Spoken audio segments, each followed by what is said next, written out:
سکھ مت دنیا کی جدید ترین مذاہب میں سے ایک ہے، جس کی شروعات تقریباً 550 سال قبل بابا گرو نانک نامی ایک صوفی بزرگ سے ہوئی، لیکن بابا گرو نانک کے دور میں یا ان کی وفات تک سکھ مذہب اس شکل میں موجود نہ تھا کہ جیسے آج ہے۔ دور حاضر میں موجود سکھ مذہب بابا گرو نانک کے بعد آنے والے گروؤں، بالخصوص سکھوں کے 10ویں اور آخری گرو گوبند سنگھ جی کا وضع کردہ ہے۔ ہمارے بعض دوست یہ خیال کرتے ہیں کہ سکھزم جیسے ہندوازم ہی کی کوئی شاخ ہے، مگر ایسا بالکل نہیں۔ یہ حقیقت ہے کہ سکھوں کے پہلے گرو بابا گرو نانک شاہ ہندو خاندان کے ایک فرد کالو رام بیدی کے گھر موضع تلونڈی یعنی موجودہ ننکانہ میں پیدا ہوئے، لیکن ان کی ساری عمر ہندوؤں کی تہذیب و تمدن اور رسم و رواج کے خلاف گزری۔ گرو نانک کو تعلیم دلوانے کا انتظام خود ان کے والد نے کیا اور انہیں تعلیم کے لیے ایک مسلمان معلم سید حسن کے سپرد کر دیا۔ سید حسن کو قطب الدین اور رکن الدین کے نام سے بھی پکارا جاتا ہے۔ سید حسن نے نانک کو ہونہار دیکھ کر ان کی تعلیم و تربیت میں کوئی کسر نہ چھوڑی، چنانچہ بچپن ہی سے گرو نانک اسلامی عقائد سے واقف ہو گئے، صوفیہ کرام کا کلام پڑھنے لگے اور اس کا ترجمہ پنجابی زبان میں کرنے لگے۔ آغاز میں گرو نانک نواب دولت خان کے ہاں مال زکوٰۃ کے منشی مقرر ہوئے۔ 30 سال کی عمر میں انہوں نے نہ صرف ملازمت چھوڑ دی بلکہ گھر بار کو بھی خیر بات کہہ دیا اور سیر و سیاحت کے لیے نکل کھڑے ہوئے۔ ہندوستان، سری لنکا، ایران اور عربستان کے سفر کیے اور 40 سال تک ان ملکوں میں مقدس مقامات کی زیارت کی۔ بابا گرو نانک شاہ مسلمان صوفی بزرگ حضرت بو علی کلندر پانی پتی رحمت اللہ علیہ کے پاس ایک مدت تک رہے، پھر ملتان کے مشہور بزرگ حضرت بہاؤالدین زکریہ رحمت اللہ علیہ کے مزار پر حاضری دی۔ گرو نانک حضرت غوث اعظم شیخ عبدالقادر جیلانی رحمت اللہ علیہ کے مزار پر بھی تشریف لائے اور یہاں چلہ کش ہوئے۔ شہر کے باہر جنوب مغرب میں وہ جگہ آج بھی موجود ہے جہاں آپ نے یہ وقت گزارا۔ اس کے علاوہ بابا گرو نانک نے اجمیر شریف میں حضرت خواجہ معین الدین چشتی رحمت اللہ علیہ کے مزار پر بھی 40 دن چلہ کیا۔ بمقام سرسا حضرت شاہ عبد الشکور رحمت اللہ علیہ کی خانقاہ پر 40 دن ٹھہرے۔ آج بھی اس خلوت خانے کا نام چلہ بابا نانک ہے۔ بابا گرو نانک حسن ابدال ضلع اٹک کی پہاڑی پر حضرت بابا ولی کندھاری رحمت اللہ علیہ کی بیٹھک پر حاضر ہوئے اور یہاں بھی قیام کیا۔ بعد ازاں پاک پتن شریف میں حضرت شیخ فرید الدین گنج شکر رحمت اللہ علیہ کے مزار پر خلوت نشین ہوئے۔ بابا گرو نانک شاہ حضرت ابراہیم فرید چشتی رحمت اللہ علیہ کی تعلیمات سے بے حد متاثر تھے، جو حضرت بابا فرید الدین گنج شکر رحمت اللہ علیہ کی 12ویں پشت سے تھے۔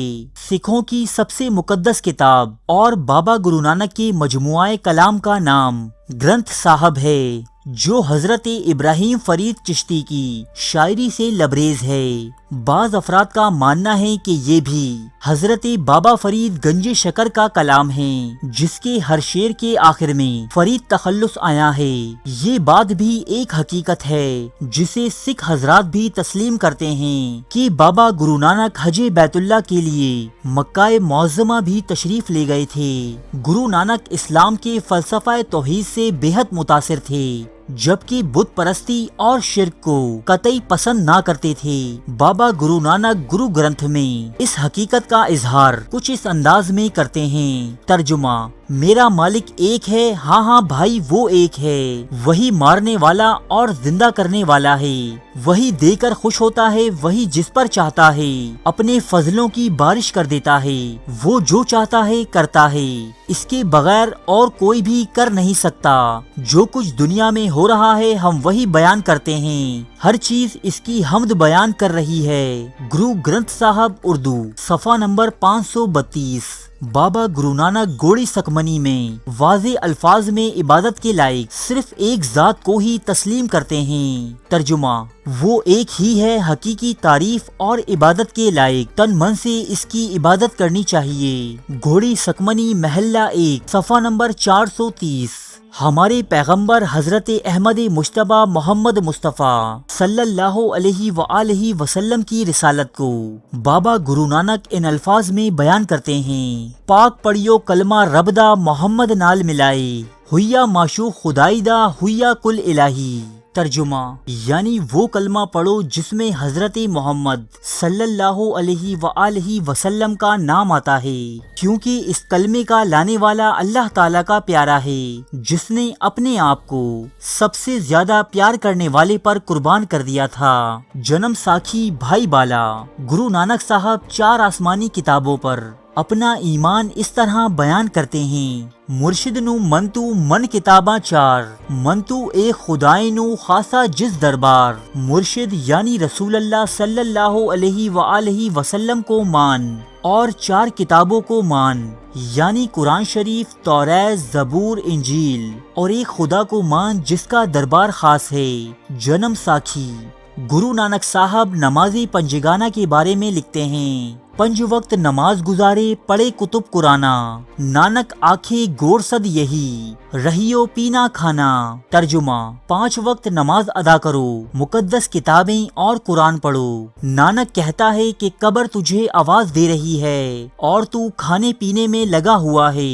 گرو گرنتھ صاحب بابا گرو نانک شراب اور بھنگ کے نشے کی مذمت ان الفاظ میں کرتے ہیں: نانک آکھے رکن الدین لکھیا وچ کتاب، درگاہ اندر مارین جو پیندے بھنگ شراب۔ ترجمہ: بابا نانک نے رکن الدین کو کہا کہ وہ لوگ جو بھنگ اور شراب پیتے ہیں انہیں سخت سزا ملے گی۔ جنم ساکھی بھائی بالا گرو نانک نے اپنی زندگی کے آخری حصے میں دریائے راوی کے کنارے کرتار پور نام کا ایک قصبہ آباد کیا، جو آج کل تحصیل شکر گڑھ میں دربار صاحب کے نام سے مشہور ہے، اور اپنے گھر سے متصل ایک مسجد تعمیر کروائی اور اس میں نماز پڑھانے کے لیے ایک امام بھی مقرر کیا تھا۔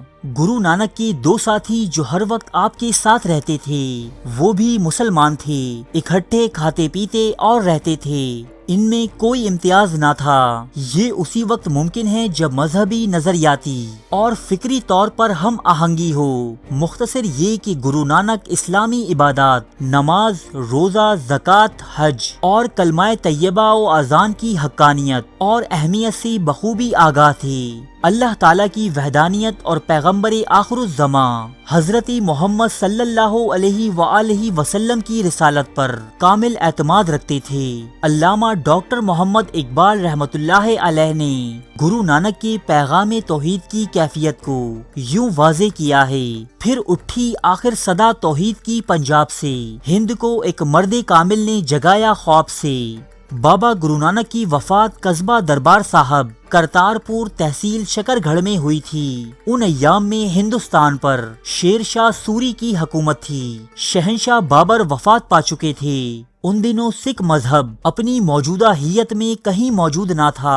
روایت ہے کہ بابا گرو نانک کی وفات کے موقع پر کرتار پور کے ہندوؤں اور مسلمانوں کے درمیان سخت اختلاف پیدا ہو گیا۔ ہندو اس بات کے دعوے دار تھے کہ بابا ہندو ہیں، کیونکہ وہ ایک ہندو گھرانے میں پیدا ہوئے تھے، اس لیے ان کی ارتھی کو نظر آتش کیا جائے گا۔ مسلمان اس بات کے دعوے دار تھے کہ بابا جی مسلمان ہیں، کیونکہ انہیں کئی مرتبہ نماز ادا کرتے دیکھا گیا ہے، لہٰذا ہم انہیں باقاعدہ نماز جنازہ پڑھ کر دفن کریں گے۔ قریب تھا کہ بابا جی کی تدفین کے مسئلے پر ہندو مسلم فساد برپا ہو جاتا اور کشت و خون تک نوبت پہنچ جاتی کہ شکر گڑھ کے تحصیلدار نے موقع پر پہنچ کر بیچ بچاؤ کروا دیا۔